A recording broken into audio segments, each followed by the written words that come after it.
ఇప్పుడు piles fistula fishes కు అత్యాధునిక లేజర్ చికిత్స మేమే మెడికల్ సెంటర్ లో మహిళా సర్జన్ కూడా కలరు. డాక్టర్ కన్సల్టేషన్ మరియు ఉచిత అనోస్కోపీ స్క్రీనింగ్ కోసం కాల్ చేయండి 8121200400. స్వామి గారు, ఈ మధ్య చాలా మంది రాజకీయ నాయకులు అవ్వచ్చు, అనేక మంది విమెన్ పొలిటీషియన్స్ లేదంటే వ్యాపారంలో ఉన్నవాళ్ళు 2 తెలుగు రాష్ట్రాల్లో కూడా కామాఖ్య దేవాలయం వెళ్ళి దర్శించుకుంటూ ఉన్నారు. అక్కడ ప్రత్యేక పూజలు అంటూ ఉన్నారు. అసలు ఏంటి గుడి ప్రాసెస్? ఈ మధ్య కాలంలో ఎక్కువగా చూస్తూ ఉన్నాం కామాఖ్య అమ్మవారు, కామాఖ్య దేవాలయ పూజలు, అక్కడ జరుగుతూ ఉన్న ఈ దర్శనాలకి సంబంధించి ఎందుకంత ప్రాశస్త్యం ఈ మధ్య కాలంలో చోటు చేసుకుంది నా క్వశ్చన్ అది. అండ్ ఆ అమ్మవారికి సంబంధించిన వివరాలు ఏంటి? మీరు కూడా ఎక్కువగా వెళ్తూ ఉంటారు. సో ఒక రకంగా చెప్పాలంటే అది నా ద్వారానే ప్రచారం గావింపబడ్డది. అవునా? జనరల్గా కామాఖ్య కమలాత్మిక మనం పిలిచే విధానం కామాఖ్య అంటే కమలాత్మిక వచ్చి కామాక అయింది. సో కామాఖ్య దేవాలయం అనేటువంటిది అస్సాం రాష్ట్రంలోని గౌహతి క్యాపిటల్ గౌహతి నగరానికి 12 కిలోమీటర్ల దూరంలో ఉన్నటువంటి నీలాచలము అనేటువంటి కొండ మీద ఉన్నది. సో ఈ యొక్క అమ్మవారు ఎట్లా ఏర్పడ్డది? సతీదేవి, ఎవరైతే మనం పార్వతీదేవి అనుకుంటామో, సతీదేవి దక్షయజ్ఞాన్ని నిర్వహించినప్పుడు, అంటే శివుడి యొక్క మామ దక్షయజ్ఞాన్ని నిర్వహించినప్పుడు శివుడిని సతీదేవిని పిలవకపోవడంతో సతీదేవి పిలవకున్నా సరే అక్కడికి వెళ్ళడం వల్ల దక్షుడు శివుడిని సతీదేవిని ఇద్దరిని అవమానిస్తాడు. ఆ అవమాన భారంతో సతీదేవి అదే హోమం జరుగుతున్నటువంటి అగ్నిగుండంలో దూకి ఆత్మహత్య చేసుకున్నప్పుడు పరమశివుడు కోపంతోనొచ్చి విపరీతంగా నృత్యం చేస్తూ ఇంకా ముల్లోకాల్ని నాశనం చేసే దిశగా ప్రయత్నం చేస్తున్నప్పుడు విష్ణుమూర్తి వచ్చి తన చక్రాన్ని వదిలి ఏదైతే అమ్మవారి శరీరం ఉందో దహనం కాబడ్డ శరీరాన్ని 51 ముక్కలు చేస్తాడు. ఖండాలుగా జరుగుతుంది. ఆ 51 ముక్కలు ప్రపంచం మొత్తాన పడిపోయినాయి. ఆ ప్రపంచం మొత్తంలో పడ్డటువంటి లెక్కను పక్కన పెడితే భారతదేశంలో 18 పడ్డాయి. వాటిని అష్టాదశ శక్తి పీఠాలు అంటారు. 18 పడ్డాయి. ఆ 18 పడ్డటువంటి వాటిలో ఒకటి అతి ముఖ్యమైనటువంటిది, ప్రపంచాన్ని శాసించేటువంటిది, మనము ప్రపంచంలోకి రావడానికి ముఖ్యమైనటువంటిది ఒక తల్లి యోని. మనం యోని నుండి అందరం బయటకు వస్తాం. సో ఆ యోని వచ్చి కామాఖ్య కొండ మీద పడ్డది. దాన్నే నీలాచలము అంటాం. ఆ నీలాచలము అనేటువంటి కొండ మీద పడ్డటువంటి అమ్మవారి యోని ఆ పడడమే 10 ముక్కలైంది. ఆ 10 ముక్కలు పక్కన పడ్డాయి. వాటిని ప్రపంచాన్ని కమాండ్ చేయగలిగినటువంటి 10 మహావిద్యలు అంటారు. 10 మహావిద్యలు అంటే ఒక 10 విద్యలు. ఆ 10 విద్యలు అల్టిమేట్. ఆ 10 విద్యలను మనం కనుక అభ్యాసం చేస్తే, నేర్చుకుంటే, వాటిని మనం పూజిస్తే ఇక మనకు ప్రపంచంలో తిరుగులేదు. సో ఒక్కొక్క విద్య ఒక్కొక్క దానికి ఉపకరిస్తుంది.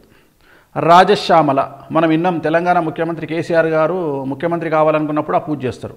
రాజశ్యామల, దాన్నే రాజమాతంగి, బగళాముఖి, చిన్నమస్త, తార, కాళి, భువనేశ్వరి, భైరవి.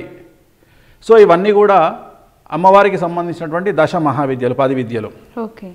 సో మరి 10 విద్యలను గొప్పతనం ఏంటంటే, మామూలుగా మనం చూసేటువంటి విగ్రహాలు చాలా అందంగా ఉంటాయి. అంటే ఒక ఆలోచనకు కూడా అందనటువంటి పరిస్థితిని సృష్టించబడింది కామాఖ్య. అంటే కామాఖ్యలో ఎక్కడ కూడా విగ్రహాలు ఉండవు. అన్ని యోని రూపంలో ఉంటాయి. డైరెక్ట్గా మనం పూజించేది అమ్మవారి యోనికి. డైరెక్ట్ యోనికే పూజిస్తాం మనం. అంటే ఎక్కడ విగ్రహాలు కనిపించవు. ఒకవేళ విగ్రహాలు కూడా ఎలా ఉంటాయి? భయానకంగా తలకాయ లేకుండా అమ్మవారు. ఇప్పుడు చిన్నమస్త అని ఒక అమ్మవారు ఉంటుంది. ఆ అమ్మవారు ఎలా ఉంటుంది అంటే, కింద ఇద్దరు శృంగారం జరుపుతూ ఉంటే వాళ్ళ పైన నిలబడి తన యొక్క తలకాయను తనే నరుక్కొని ఒక మట్టి చిప్పలో తన యొక్క హెడ్ నుండి వస్తున్నటువంటి, గొంతు నుండి వస్తున్నటువంటి రక్తాన్ని తాగుతూ ఉంటుంది. అంటే ఇక్కడ దేనికి సూచకం అంటే ఏం చూపిస్తుంది ఇదంటే, ఉదాహరణ, ఒక కురూపి అయినటువంటి ఒక తల్లికి ఒక అబ్బాయి జన్మించిండు. ఆ అబ్బాయి పెద్దగా అయిన తర్వాత ఆ తల్లి నుండి దూరంగా వెళ్తాడా? మా అమ్మ అందంగా లేదు సమంతలాగా, నాకు మా అమ్మ వద్దంటాడా? అనడు. సో ఎంత కురూపి అయిన తల్లి అయినా తన తల్లిని ప్రేమిస్తాడు. సో ఇది ఒక దృష్టాంతం. అంటే అందానికి సంబంధం లేదు, మాతృత్వం అనేటువంటిది అలాంటిది. అంటే తన తల్లి తన పిల్లల్ని ఎల్లప్పుడూ కాపాడుకుంటుంది అని చెప్పడంలో భాగంగా ఈ యొక్క ఉపమానం వర్తిస్తుంది. సో అక్కడ ఎక్కడ కూడా విగ్రహాలు అందంగా ఉండవు. స్మార్ట్గా మనం చూసే విగ్రహాలాగా స్మార్ట్గా ఎక్కడ ఉండవు. మనం ఫోటోల్లో చూసినట్టుగా వెంకటేశ్వర స్వామి, రాముడు, సీత, లక్ష్మీదేవి లాగా ఉండరు. అక్కడంతా చాలా భయానకంగా ఉంటుంది పరిస్థితి. అలాగే అన్ని యోని రూపాల్లో ఉంటాయి. సో అక్కడ పూజించేటువంటి విధానం కూడా చాలా డిఫరెంట్గా ఉంటుంది. అక్కడ పంచమకారాలు అంటాం మనం. పంచమకారాలు అంటే మద్యము, మాంసము, మత్స్యము, ముద్ర, మైథునము, ఈ 5ంటిని బట్టి పూజించడం జరుగుతుంది. మత్స్యము అంటే చేప, మాంసము అంటే మటను, ముద్ర అంటే ముద్రలు, మద్యము అంటే లిక్కరు, మైథునము అంటే సెక్స్. ఈ 5ంటితోనే అమ్మవారికి పూజ నిర్వహిస్తారు. ఇవి లేకుండా అమ్మవారికి పూజించడం జరగదు. సో ఇది అక్కడికి వెళ్ళి చూస్తే తెలుస్తుంది, ఇక్కడ కూర్చుంటే కాదు. అదే వేణుస్వామి పూజలన్నీ కూడా చాలా రిచ్ అని అంటూ ఉంటారు. కరెక్ట్ మాట్లాడారు. ఇప్పుడు ఉదాహరణ, నేను కామాఖ్య పోయి పూజ చేయాలి. Kamakhya ticket present up and down 35,000 ఉంది ఫ్లైట్ టికెట్. ఓకే, మేము ఒక 7గురం పోవాలి. ఫ్లైట్ టికెట్లే 3 లక్షలు అవుతాయి. అవునామా? ఇక మరి నేను దానికి 30,000 తీసుకుంటే ఎట్లా? నేను ఫ్లైట్లో పోద్దా? రెండోది, నేను అక్కడ పూజ చేస్తే ఆ పూజ ప్యాకేజీ 1,40,000. ఓకే, నాకు కాదు, దేవాలయానికి కట్టాలి బిల్లు. నేను ఆ టెంపుల్కు నేను రాసిచ్చే రిసీటు 1,40,000 రూపాయలు రాయాలి. మరి బీద వాళ్ళు, అంత పెట్టుకోలేని వాళ్ళకు కూడా వేరే ఆల్టర్నేటివ్ చెప్తా, వాళ్ళనే పంపిస్తా డైరెక్ట్. ఆ యోగం బీదవాళ్ళు పెద్దవాళ్ళు అని ఉండదు, అడుక్కు తినేవాడికి కూడా యోగం ఉండొచ్చు. రైట్. ప్రస్తుతం భారతదేశాన్ని పరిపాలించే నరేంద్ర మోడీ ఒకప్పటి చాయ్ వాలా. ఇవాళ మనకు గొప్పగా అనిపిస్తుండేమో ఆయన, ఒకప్పటి చాయ్ వాలా.